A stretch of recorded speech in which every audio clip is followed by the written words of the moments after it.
The brave men and women who have served our country faithfully often need our help to successfully transition back into civilian life. Brave Radio is here to highlight veterans and the companies who are making a difference in our veteran community. And now, the host of Brave Radio, Eve Nasby.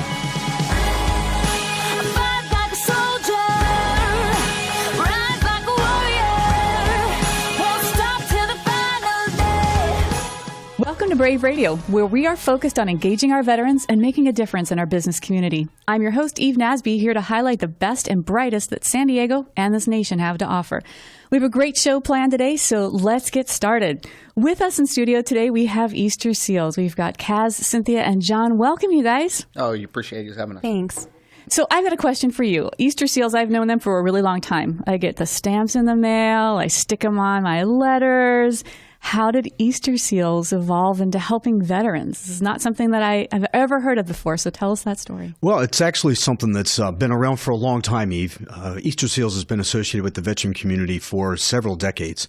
And as we approach our 100th year that the organization's been in operation, the organization really is initially designed to help people with disabilities, developmental disabilities, Yes. intellectual disabilities. And that's probably how it was historically known for the longest period of time. Right. I mean, way back in the day, the Society of Crippled Children is what it was known as. That's right. But it's always been an organization that's really helped people that have needed some assistance kind of be the best that they're capable of being. Right. Kind of working individually with people to kind of create their own independence, whether that's financial independence, living independence, work independence. Right. And that's what the organization's been about. And since the end of World War II, the organization's been helping veterans with disabilities. And then it eventually kind of evolved to where we are today. That is tremendous. Thank you for all your work. Now, I don't want to get too far off the reservation, but John, tell us a little bit about you. You are a veteran, so thank you for your service. Tell us about your background. How did you get involved with Well, Easter I'm a Seals? 28-year Navy veteran. Wow. So served kind of my entire adult life. I was a helicopter pilot for the majority of my career. Wow. And then the Navy brought us to San Diego when we fell in love with it and decided we weren't going to leave. And I got out of the Navy just a little over 3 years ago. When I did, I was kind of the veterans that we look at in our organization in that transition. And well, how do you navigate that? Right. How do you decide what's of value to you, and how are you going to take your skills, talents, and kind of passions and turn that into something that's meaningful? So I initially had a government job when I first got off of active duty, but I've been doing some volunteer work in the nonprofit communities in San Diego, especially involved with some of the veterans organizations. And I was blessed to have Easter Seals connect with me as we were getting ready to start this veterans program. Well, thank you. The impact that you guys are making is incredible, and we're going to talk about that in the second segment, so to our listeners, don't go away. So tell me, John, about your Easter Seals work first, Military and Veterans Employment Services. How and what do you do? Well, the program initially got kicked off through an existing program within Easter Seals called Work First that was designed to create employment opportunities for people with disabilities. And as that program evolved and then funding came in that made it available that we could kind of expand those services to the veteran community, that's how we got started.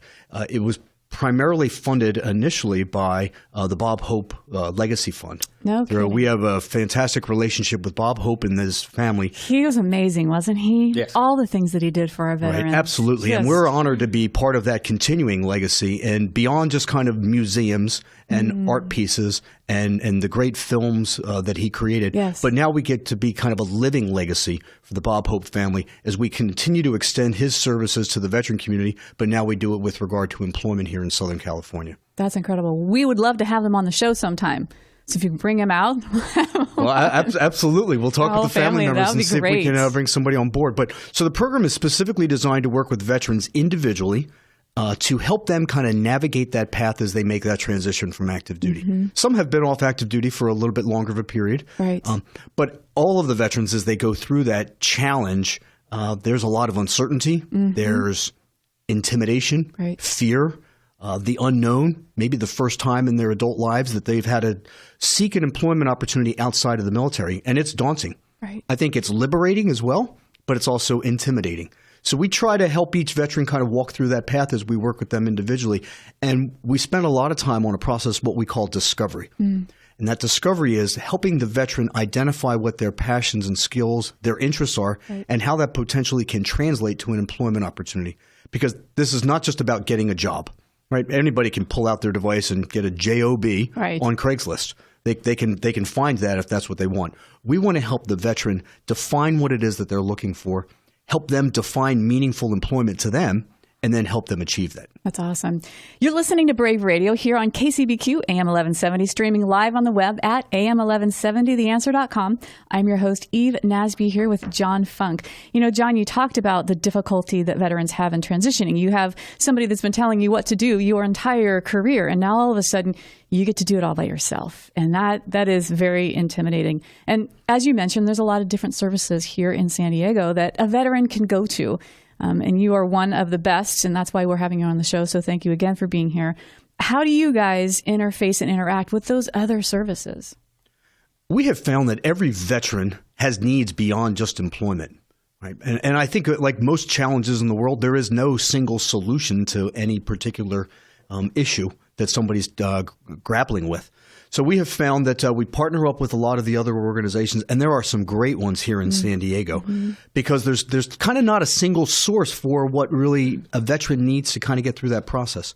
So in many regards, we are kind of the advisor, the coach, advocate with regard to employment, but we connect with these other organizations. So if the veteran has needs, say that they're educational needs, they could be healthcare, it could be housing, emergency financial assistance, legal support.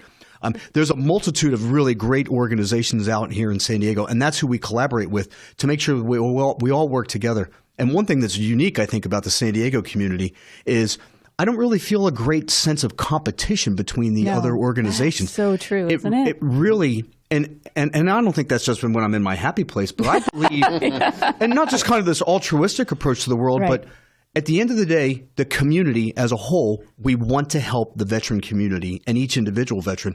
So we all work together to help them achieve those particular goals. You know what? That is so true. One of my good friends, Trevor Blair from Manpower, we on a professional level are complete competitors. We are absolutely at odds with one another, but when it comes to veterans, we collaborate. We work together to help veterans find work, and whether we profit or not, it doesn't matter. And so you're absolutely right. The community of San Diego, one of the largest veteran communities in the nation, is really a close-knit small family, and we're all here to support one another.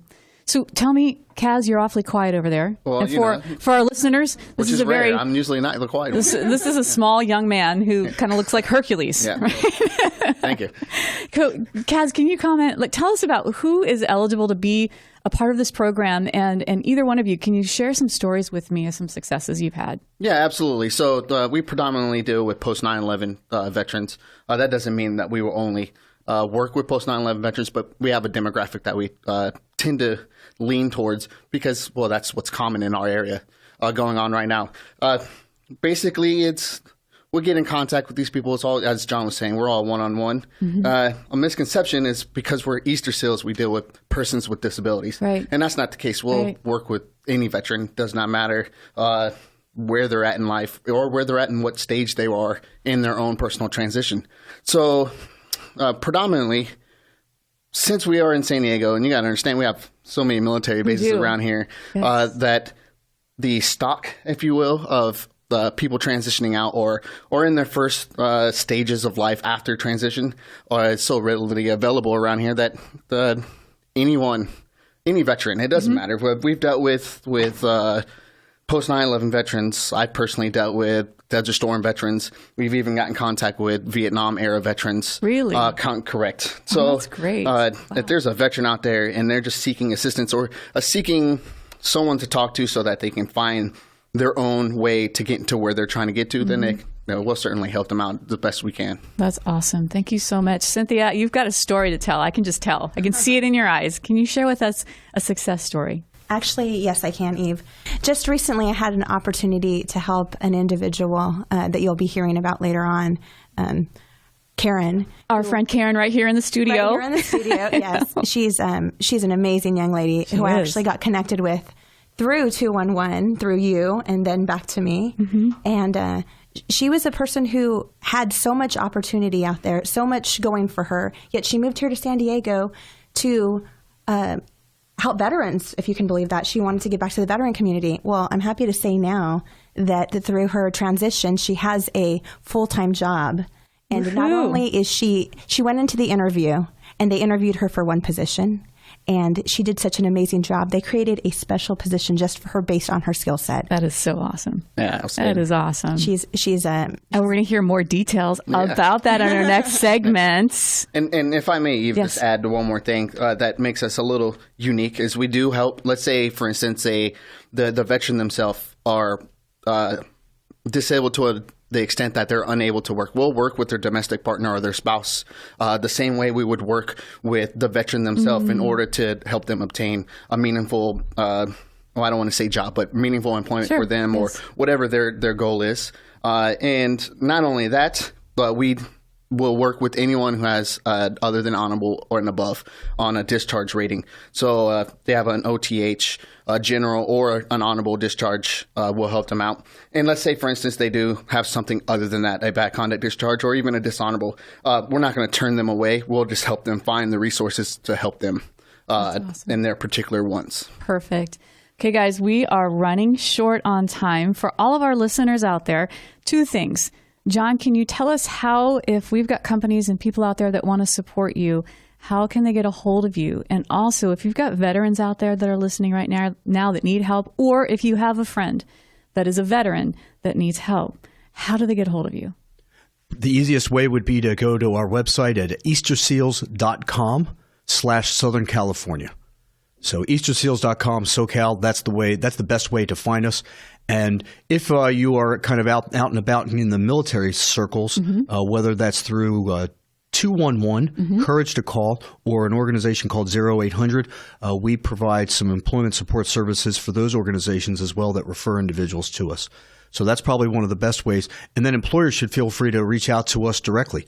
Part of what makes us unique is that we're not really advocates of individuals applying for a job necessarily online, right? It's easy to get lost in the multitude of 1,000 different resumes that apply online. Right. We do a lot of the behind the scenes advocating with the employers directly. So whether that's from the hiring manager to the CEO, we're not hesitant to reach out directly. So we like to work with the employers directly to find out what they're looking for, and it gives the veteran an opportunity to get a feel for that organization to see if that might be the right fit for them. That's awesome. Give us that website one more time. It's easterseals.com, Southern California. John, Kaz, Cynthia, thank you so much for joining us. And we look forward to next week because you guys are going to be with us for the next several weeks. So thank you. Oh, absolutely. Thank you. Thank you. You're listening to Brave Radio, where we focus on matching veteran talent with innovative companies that make a difference in our community and in our nation. Follow us on Twitter at Brave Jobs or like us on Facebook to stay up to date with the latest news and trends. I'm your host, Eve Nasby, and we'll be right back after this short break. Don't go away.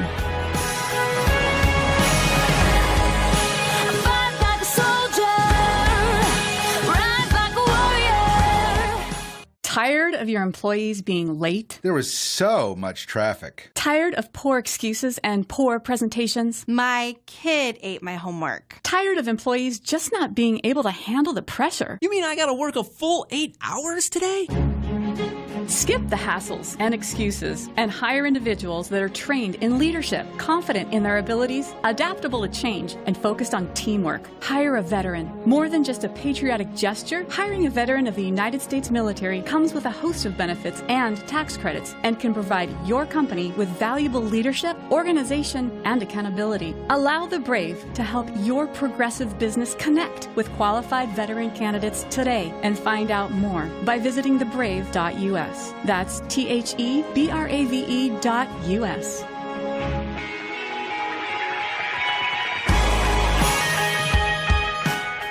You're listening to Brave Radio, where we focus on matching veteran talent with innovative companies that make a difference in our community. We are here on KCBQ AM 1170, streaming live on the web at am1170theanswer.com. I'm your host, Eve Nasby, back in studio with Cynthia from Easter Seals and our next guest, Carin Sendra. Welcome.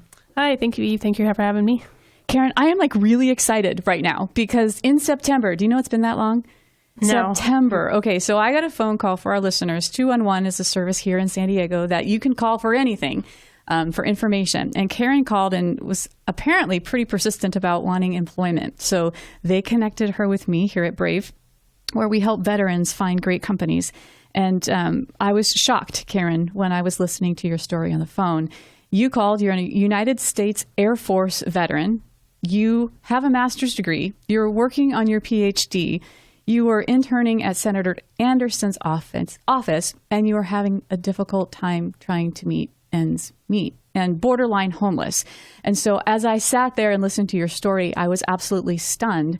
But your story, unfortunately, is not uncommon, which is why we are blessed to have Easter Seals here. But can you, from start to finish, tell us your story, Carin?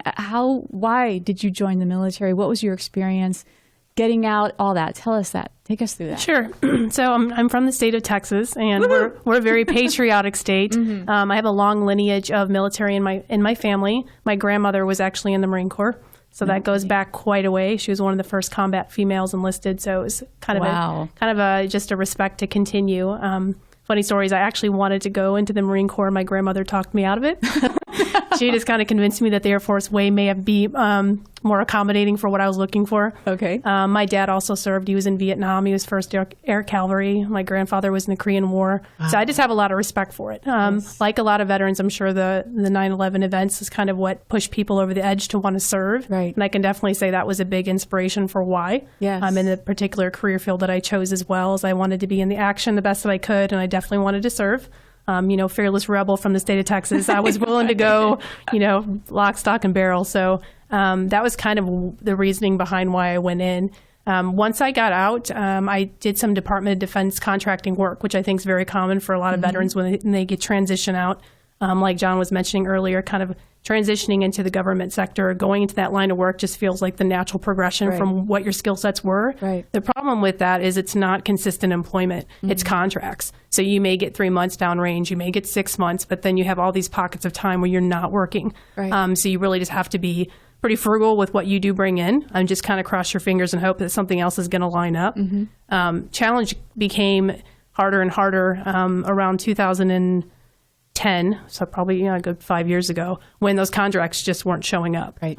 Whether it was the bids or just the offers not coming the consistent manner, a lot of the pay started dropping, so there was just a lot of struggles with that. So that kind of pushed me off into a track where I was really having to pigeonhole my way into finding just a regular job. And that's a big pill to swallow because you're like, what does that mean? Well, let me interrupt you for just a second. Tell us what you did in the Air Force. What were your skill sets that you were using there? Okay, so I was initially security forces, which is military police. So stay out of your way. You know how to use a gun. Right. Well, Texas. I mean, come on. Yeah, you just put it all together. You're born with a gun in your hand. Yeah, quite the tornado here. So that was natural for me. I enjoyed all that, kind of have those roots. I ended up taking a special duty assignment the first month. I was stationed in Germany, so I ended up getting attached to the 4-star and kind of becoming part of the executive detail command.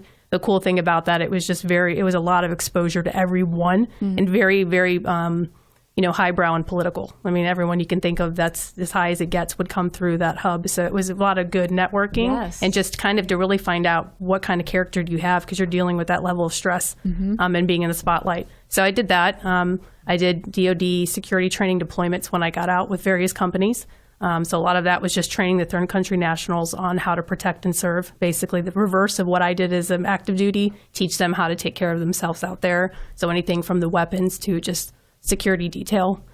And after that, then I was having a hard time just connecting with finding a regular job. Yeah. I couldn't find one. Right. So where were you looking? What kind of methods at that time were you using to find jobs? Really anything and everything. So the issue I had is I had all these jobs and all this experience, and I kept getting the, you're too qualified. And, this kind of the intimidation factor of, if I hire her, she's going to take my job. So in a sense, I kind of had to keep dumbing myself down with my resume, which was very heartbreaking. Right, sure. I go from 5 pages and they really just want one. And the one really doesn't even tell you half of what I did. Right. But in order for them to feel comfortable to let me get in, I have to kind of cut off half of my life. It was such a conflict for me to present myself that way. But it was just a hamster wheel. It never went anywhere. Just round and round. I'd put it out on the internet. I wouldn't hear back. The interviews I did get, it was basically, I just don't see how you would like it here. And you're too qualified. And I don't know what you're going to do. And it was very disheartening. Mm-hmm. So it's like, why all this time and service and education if no one's going to appreciate it? I can't wrap my head around it. I can sense our listeners out there are going, I know exactly how you feel, Carin. There's a lot of that going on. So then what happened? Eventually, yeah. So I moved to San Diego about 6 months ago. I just had a feeling this was the direction I needed to go. Really had nothing to lose. I graduated with a master's degree. I knew there wasn't much work where I was currently living. And I just knew the veteran energy was going to be so much stronger. And I just wanted to be where they were. Yes. And I just figured that's just where I need to go. And it'll snap into place when I'm there. So it took about 5 or so months after I came out here. And then, nothing shows up and then everything shows up at the same time. And actually I had 2 opportunities that showed up at the same time. And one is the one that I currently took. Another one's one that I passed away or passed on. But I did want to point out that Cynthia was a big part of advocating for me to get that opportunity. So she really helped me jump into that. And I absolutely really appreciate all the effort that she put in that. So you're listening to Brave Radio here on KCBQ AM 1170, streaming live on the web at AM1170theanswer.com. I'm your host, Eve Nasby, here with Carin and Cynthia. I want you to comment on what she just said. So I got the phone call from her. I called you at Easter Seals and said, oh my goodness, there is this amazing female U.S. Air Force veteran who is almost homeless. You have to help her. So tell me what happened after we hung up. Well, as soon as we hung up, Eve, I gave her a call. I'm a little bit emotional right now because she said such great things. Tissues, wait. Right here. My friend Andrea Kay makes sure that this studio is stocked with tissues. And I called her right away, and I had the same thing that you were thinking. I was like, wow, this individual's so talented, and she's almost homeless. And I said, well, you know what? That's my specialty, helping veterans in transition and difficult challenges. And you were a veteran. I was a veteran as well, 12 years Air Force. Just like Carin. Yeah. Yes. Yep. So I called her immediately and set up an appointment with her. We did some discovery, which was just really finding out what was meaningful to her, the areas that she wanted to go into, and sent her some resume templates. We hit it off immediately. I knew that she was going to do great things. She just needed an opportunity. And sure enough, she had a couple interviews, did really well, and she got to pick the employer she wanted to go with. Okay, so Carin, what did that look like? You walk into this interview. Well, first of all, let's back up. You were on KSON. Right. Talk about that. Okay, so I was doing some really big on community and giving back. And to me, it doesn't make any sense if you're not employed to not be out in the community networking and volunteering, because no one's going to know you're there if you don't put yourself out there. So I'm naturally drawn kind of intrinsically to just law. So I've always been fascinated by it. So I picked up a legislative internship with State Senator Anderson. They were very supportive. They loved that I was a veteran. They put me out there as much as they could.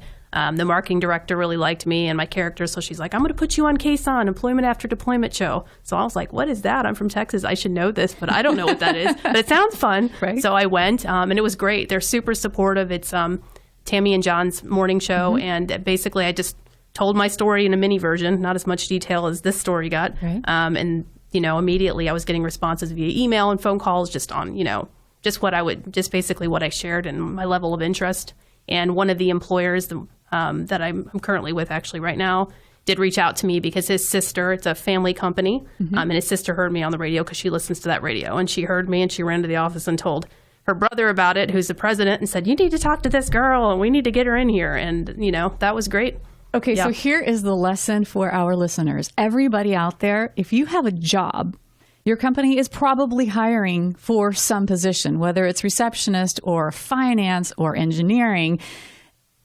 Talk to your hiring managers, talk to your HR people, give Easter Seals a call, give us a call, because there are veterans out there that could take that job. It's all about the network, and that's what we've been hearing for the last 30 minutes. It's all about the network here, and you, our listeners, are a key part of that network. You're listening to Brave Radio here on KCBQ AM 1170, streaming live on the web at 1170theanswer.com. I'm your host, Eve Nasby, here with Cynthia and with Carin. Cynthia, what else would you add to her story? So she was homeless. Tell us, I'm not homeless, but almost there. What did you do to help her with the finances? Well, what I did was that I reached out to some of our nonprofit partners and I advocated for her. And I didn't just send Carin over there. I actually followed up with different individuals over there. And it went all the way up to the regional manager because I wanted to make sure that Carin didn't fall through the cracks. And she got her housing assistance, and she's still living in the place where she's living right now. She never ended up homeless. That's so great. She was able to reach back out to them and say, I have a job, and could you assist me for another month? And they jumped on the bandwagon with that, and she's employed, she's got her home, and she's doing well. And like I had mentioned in the previous hour, she went in for an interview for one job. They offered her a completely different position based on her skill set. And now she's paying it forward to the veteran community. She's reaching out and creating a new employment program within her organization over at Blackhawk Electric, providing training and employment opportunities for veterans as well. Perfect segue, because we're going to talk about Blackhawk Electric. They're eager to hire veterans. They're looking for qualified electricians, supervisors, and project leads. I was on your website. I know these things, and you are paying it forward because you are eagerly looking. This company's been around since 1956. We want to give out a shout out to John Funderburg III. He is the president. We want to thank him for hiring you. So let's talk about Blackhawk real fast. What is it that you guys do? And tell us what types of people you are looking to hire. Okay. Like I said, they're a smaller company. We have approximately 80 personnel on our team right now. So we do a lot of subcontract electrical work on residential, commercial, small housing, student housing, just that variation. We don't have to have certified electricians in order to be on staff. We do provide a certain amount of training that we offer.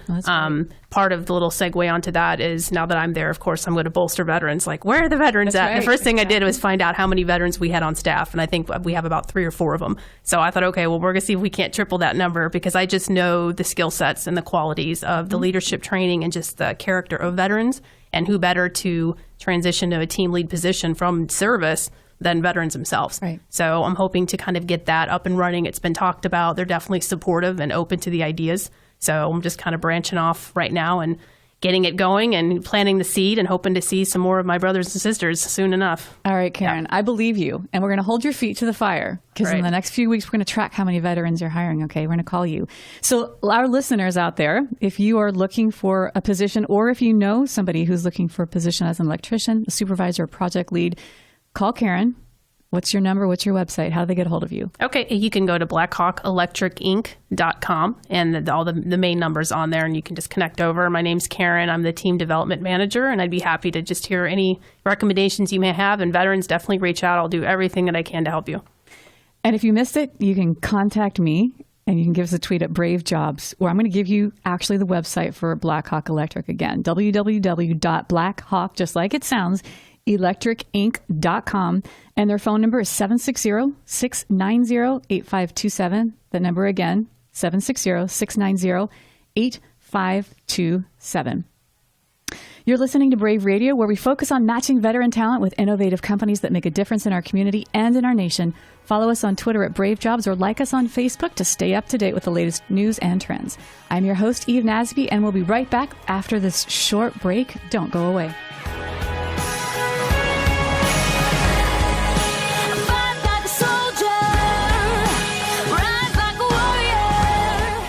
Hey, boss. Yeah. I need to hire someone. Our workload's increased, and man, I could use some help. What are you looking for? I need someone unlike Ben, who doesn't freak out, when the copier breaks and the phones are down and the receptionist calls in sick. What do you need? Leadership. I need a leader who can just get it done with little direction and ahead of time would be great. With the prima donnas floating around our department like Sally and Jason, it's a challenge, man, to get things done. I need a team player, trained in leadership, confident in their abilities, and adaptable to change. There's only one place you're going to find talent like that. Show me where. Our United States veterans. Call Eve right now at 619-244-3000 or log on to thebrave.us, and let's hire a veteran. It's good for business. It's good for America.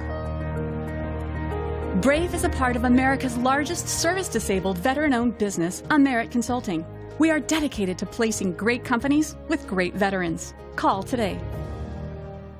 Tired of your employees being late? There was so much traffic. Tired of poor excuses and poor presentations? My kid ate my homework. Tired of employees just not being able to handle the pressure? You mean I gotta work a full 8 hours today? Skip the hassles and excuses and hire individuals that are trained in leadership, confident in their abilities, adaptable to change, and focused on teamwork. Hire a veteran. More than just a patriotic gesture, hiring a veteran of the United States military comes with a host of benefits and tax credits, and can provide your company with valuable leadership, organization, and accountability. Allow the Brave to help your progressive business connect with qualified veteran candidates today, and find out more by visiting thebrave.us. That's THEBRAVE.US.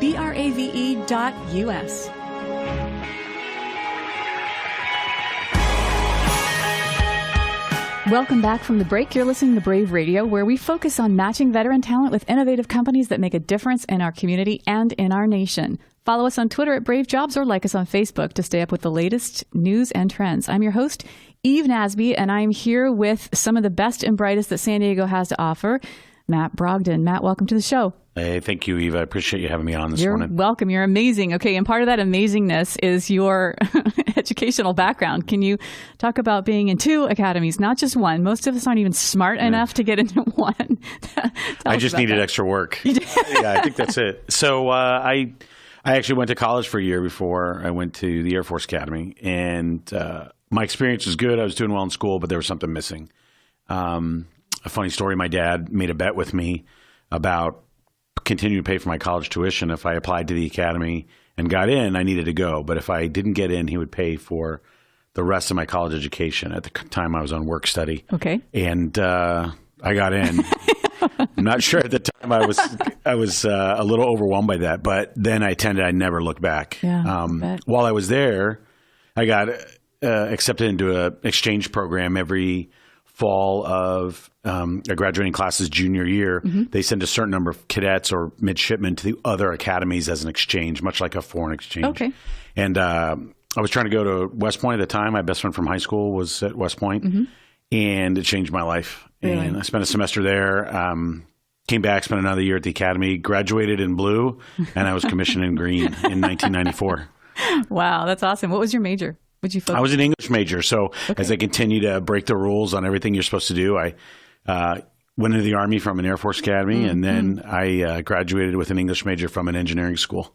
So we talk about how incredibly intelligent and talented and gifted our veterans are. I don't think a lot of people realize that. I think sometimes maybe back in my era growing up in Indiana, that it was the last thing you did because you couldn't get into a college. Things are so different now. And can you talk about that just for our listeners who might be looking to hire veterans who are employers? Talk about the intelligence of those veterans and what they bring to the table and how hard it is now to get in. Sure. I think number one, there's a statistic that's out there, and it's more or less only 1/4 of the high school graduation population is fit enough to go into the United States military, both from a physical and from an academic standpoint. Right. They're able to handle 25%. Only 25%.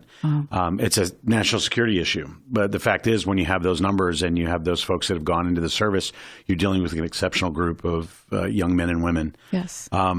I think the biggest reason for their continued success and excellence as individuals in the service and why they do so well when they get out is there are high standards to get in, but more importantly, there's a culture of training and education in the service as they continue. To make rank, you have to be educated. To find the next job, to move to the next job, whether it's technical or not, you have to go to school. Right. And not only do they meet those goals, do they get those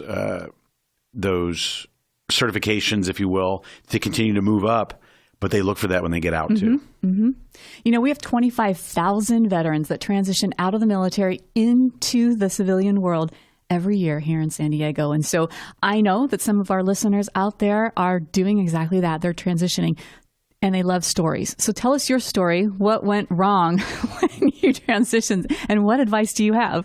I like how you let in. You knew what the answer was going to be. So, that 25,000 number, we have the largest returning veteran population in the nation. Yes. And California has the largest returning veteran population of all the states in the country. And so we have a heavy burden, but also we can lead the way on that and in that integration and transition process. So I did what I tell everybody after 16 years of being in veteran recruiting and placement, both on the corporate side and staffing side. I did what I tell everybody not to do. I didn't plan. I originally was going to go to graduate school, and I decided not to. And then from there, I just made it a priority to make sure I saw some friends from school. I went on vacation for a little while. I went to Europe for a little while. I went to work in a national park in Montana because it was so beautiful. And I didn't plan on when that was going to end. And it, as things usually do, my finances dictated the end. And I went to work because I needed to. I had a great time, but if I would impart anything to anyone, it would be, even if you're going to have a transition plan that includes some time off, make sure you know when that time off ends and you get back to work. That's awesome. You're listening to Brave Radio here on KCBQ AM 1170, streaming live on the web at am1170theanswer.com. I'm your host, Eve Nasby, here with Matt Brogdon. So, Matt, you went from doing park ranger, chasing Yogi the Bear in the picnic basket, to corporate recruiting. You are actually with Life Technologies, helped set up their veteran program there. Talk about that. So I had worked in third-party staffing and as a recruiter for a long time. I love recruiting. It's great to work with people on when you can deliver good news on one of the best days of their life. Right. And veteran recruiting, I always had a soft spot for, just because people are eager for knowledge and they're eager to learn about their transition as they come out. And also the transition from the military to the corporate world. It's not even the same language a lot of times. And so to be able to help people navigate that is very rewarding. In terms of corporate military recruiting programs, what I loved about Life was that they were putting resources and time toward it. They had created a position for recruiting specialists for their military program. They recognized that they're a stakeholder in the San Diego area and that it was important for them, whether, and as a biotech, they weren't going to hire a lot of people every year. It's only a 10,000 person company, but they realized they needed to do something and they needed to hire what they could. Actually, quite a few veterans at Life, now known as Thermo Fisher Scientific, up there in Carlsbad. We set up a sourcing program, a one-day internship program, and then a hiring program, which at the end of our first year, we won a national award. Wow. And congratulations. Thank you. We made a big impact. I had a lot of help on that, and especially the support of the organization as a whole to make that happen. I think John Engstrom also was involved in that. That's right. John Engstrom, Phil Dana, both two big supporters and movers and shakers here in San Diego for veteran recruiting. Yeah. So you serve a lot, and I've seen you on several panels. What is it that this community, and we talked about Life Technology setting up their own program, I'm sure, and in the next segment, in our final segment this evening, we're going to talk about how companies can find veterans, where they can find them, and setting up programs. But right now, what are some of the things that these companies, when you're on panels, what are those questions? What are the challenges that companies are having right now?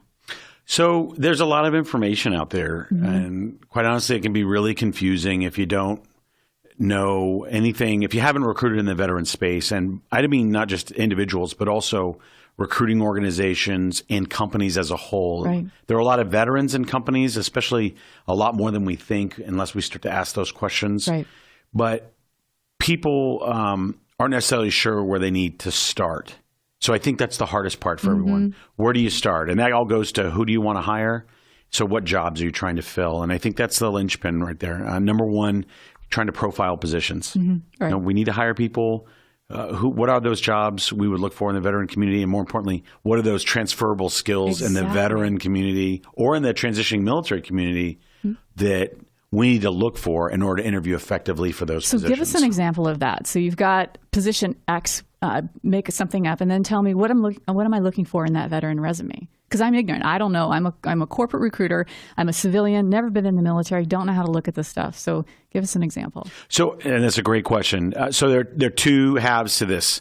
One is what you see on the resume, and two is what are the transferable skills, those skills that they possess that aren't necessarily skills that will show up on a resume. And I'm talking about, job function may be procurement or acquisition or engineering. Those are things that I can look at. I can look back at a history and I can quantify. But there are other skills like leadership, communication, the ability to perform under pressure. Those things are not on a resume. But the ability to read resumes effectively and interview candidates effectively draws those skills out. So as an example, in some work I do with Microsoft, we hire a lot of call center folks. And at Microsoft, this has to do with our strong customer service focus and really the regimen of being able to handle and answer questions at the lowest level possible. Right. So we expect a lot out of those individuals. We expect them to be able to talk to customers of all backgrounds and all levels within a company to help them solve their problem. They've got to be, so number one, they have to have strong communication skills. From the top to the bottom. Absolutely. Right? It could be a CIO that calls in, and it could be someone who's out in the field and is currently having a malfunction with their software and just needs to know how to handle the issue locally because they have no other resource. Right. So number one are communication skills. Number two, I need somebody that can work well under pressure, that has the ability to think on their feet and to really make a great decision based on the facts that they have at hand. Exactly. So they've got to have a lot of self-confidence. Right.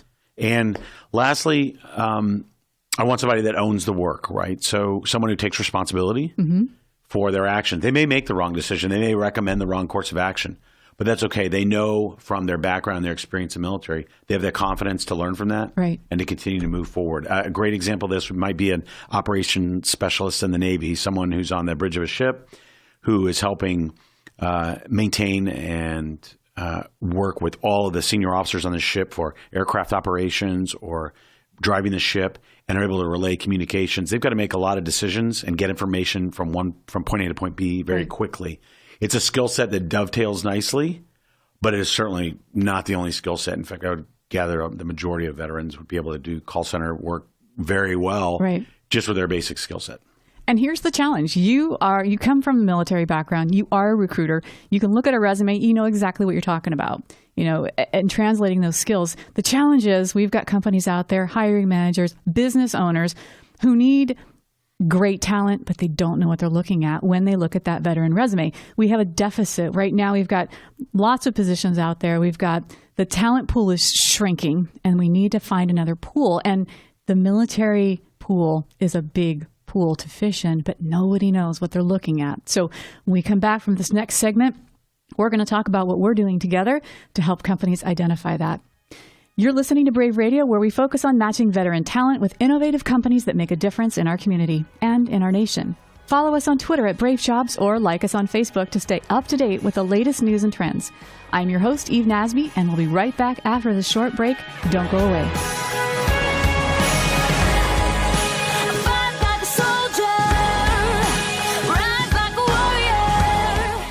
Hey, boss. Yeah? I need to hire someone. Our workload's increased, and man, I could use some help. What are you looking for? I need someone unlike Ben, who doesn't freak out, when the copier breaks and the phones are down and the receptionist calls in sick. What do you need? Leadership.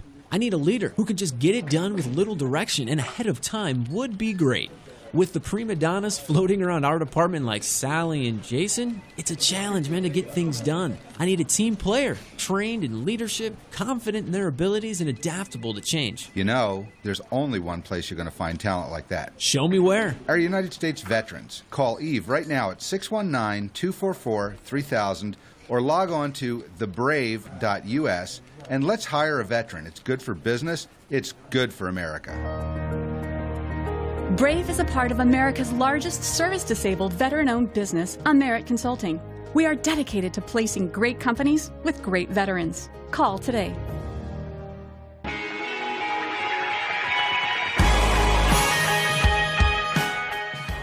Welcome back. You're listening to Brave Radio, where we focus on matching veteran talent with innovative companies that make a difference in our community and in our nation. You're listening here on KCBQ AM 1170, streaming live on the web at am1170theanswer.com. I'm your host, Eve Nasby, here in studio with Matt Brogdon. Matt, welcome back. Thank you.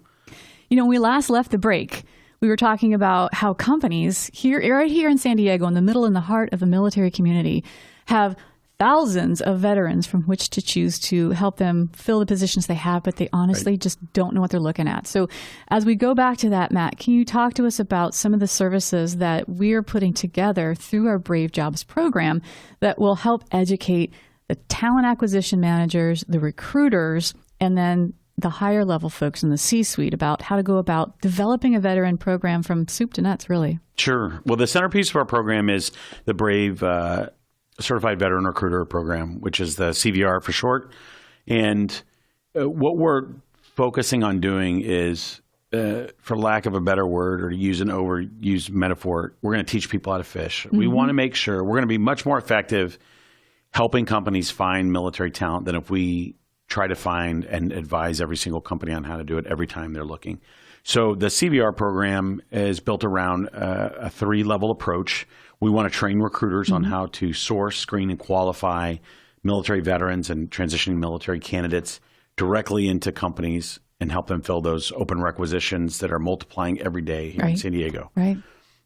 We also want to work with recruiting organizations within the companies here in San Diego to help them draft strategies to reach military talent, to market to those communities, to brand themselves as military-friendly employers. And because you can't just go to a veteran career fair and put up your little sign and say, hey, I want to recruit veterans. that's a nice try, right? Well, just like everything else, it takes a lot of time and a lot of effort to make a name and a place for yourself in the military community. One key thing that we talk about very early on in any sort of recruiter training is that you've got to build a brand for yourself. And those brands take time. And the military community, because it's unto itself, it's very tight, referrals are a big part of that. And so you want to build a great reputation so that those folks that you interview and or hire are leaving your name with other people that come behind them. And you have to know what you're looking at, right? That's right. So how do you do that? And one of the levels that you're training at is we're talking to these recruiters themselves, and we're saying, hey, you know what? If you want to hire a technician, here's the branch of the military you need to go to, right? So we're breaking it down to the ridiculous so they understand the nuances that each one of those branches brings to the table. That's right. So certain services are going to be stronger in areas that your company may be interested in those candidates. The Navy and the Air Force, as a rule, tend to be more technical services. The Marine Corps and the Army tend to put a stronger premium on leadership. Not that the other services don't, but a lot of field leadership, especially I think your combat arms branches, infantry, armor, aviation, all of them have very strong people in the IT side of the house. The Department of the Navy handles all the medical work for the Marine Corps and the Navy. So each of the services have a strong suit, and each of the services or paired services may deliver some things better for you or your company in terms of veteran talent and expertise than others. Right. And so part of those classes that you're teaching, that class is going to teach you that and more. And it's an 8-hour class designed just for recruiters. That's right. And what we want to do, it was sort of the reason our program stands out, it's not just training about how to recruit transition military, but we want to work with you on specific requisitions or profiles and help you understand how you would go about searching for a few example job profiles so that you can see for your company how this program can make a huge difference in your effectiveness hiring military. You're listening to Brave Radio here on KCBQ, AM 1170, streaming live on the web at am1170theanswer.com. I'm your host, Eve Nasby, here with Matt Brogdon. And Matt, we've got the recruiter training. What's next? After you train the recruiters, who else needs to be educated within that organization? So we want to work with the recruiting organization as a whole. So think talent acquisition, think your recruiters. So we train them individually, but as a group, how do they move forward? How do they create this employee value proposition for the veteran community? It's a buzzword in recruiting circles. I'm showing my recruiting nerd credentials here, but employee value proposition is so important because basically you've got to answer the question, why come work for me? There are a lot of great companies out there. Why should you, as a veteran or a transitioning military individual, why should you come and work for my company when there are other choices out there? So we work with not just the recruiting organization, we work with the marketing arm of that organization. We're going to talk to you about branding. We're going to talk about how do you deliver the brand that you've created. We've discussed the employee value proposition, but then how do you get that story out there about who you are, why you're looking for vets, but most importantly, how your mission dovetails to a veteran's sense of mission and the job. That people want to go out there and they want to make a difference when they get out of the service. They want to work for companies that are also making a difference. And we work with you to make sure that story covers all aspects of your search and your marketing capability. So that middle level is really for the talent acquisition manager or the VP of HR whose boss, the CHRO, has just come to them and said, hey, Matt, I want you to develop a veteran program. Right, and I want it done in 6 months. Exactly. So they can reach out to us and we can walk in there and custom make a program for them to fit their culture, because I think that's important too.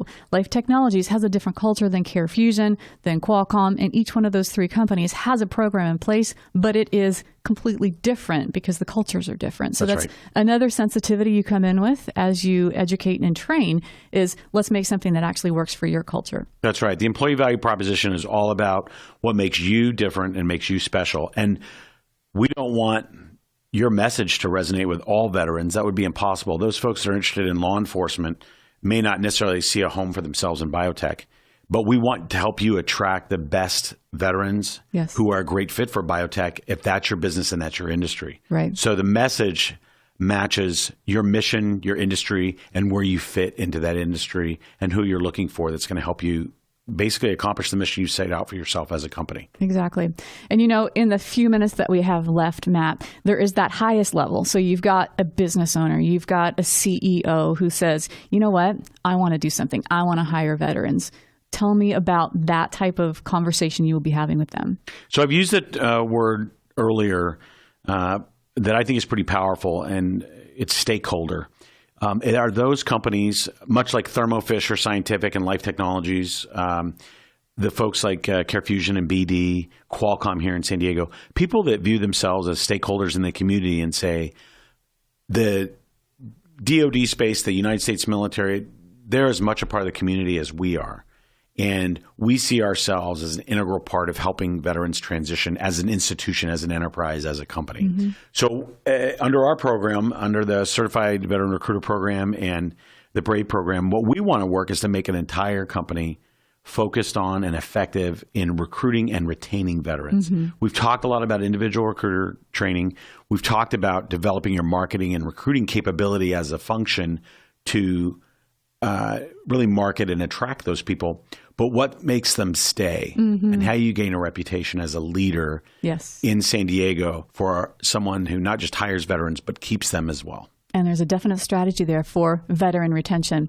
And in the weeks to come, we're going to have you come back and we're going to talk a little bit more about those opportunities to not only recruit and retain veterans, but to develop an entire program around that. Great. Matt, thank you so much for being a part of our show. No, thanks for inviting me. I know I've got a face made for radio. That joke is probably trotted out all the time. Well, thank you for, again, being part of our show, and we're looking forward to having you back. I'm Eve Nasby, and you've been listening to Brave Radio here on KCBQ AM 1170, The Answer. If you want to find out more about how you can hire top veteran talent, or if you're interested in being a guest on our show, visit our website at www.thebrave.us. That's www.thebrave.us. Or send us a tweet at Brave Jobs, or like our Facebook page.